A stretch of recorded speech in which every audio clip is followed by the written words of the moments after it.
Alors le marché des hybrides se porte plutôt pas mal, c'est un marché qui aujourd'hui est en croissance. Ça a été un petit peu difficile sur la période estivale, puisque suite aux événements qui ont lieu au Japon, les marques ont un petit peu arrêté de communiquer, ont un petit peu arrêté d'investir. On était un peu dans l'expectative. Donc du coup, comme c'est un marché qui est naissant, qu'on a besoin d'entretenir et de créer, de communiquer énormément aux consommateurs, il y a eu des petites faiblesses sur juin-juillet. Mais là, effectivement, avec les investissements en communication qui vont être faits par les différentes marques sur la période de Noël, que ce soit Sony ou les autres marques d'ailleurs, on est assez confiant et on pense que le marché devrait atterrir entre 70 et 88 pièces, c'est-à-dire qu'il va au minimum doubler. Alors la force de Sony sur le segment des hybrides, en fait, ça réside uniquement en fait, dans le capteur. Faut savoir qu'aujourd'hui un hybride, ce qu'on essaie de mettre en avant, c'est que c'est la qualité réflexe dans un boîtier compact.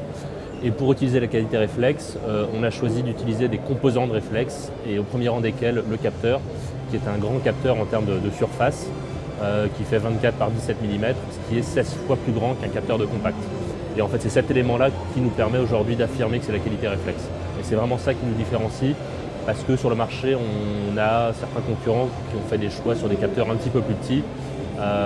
et forcément la qualité d'image est directement liée à cette taille de capteur. Alors le Nexo 7 a un look un petit peu rétro, il s'adresse à une cible qui est assez experte, qui est une cible assez traditionnelle,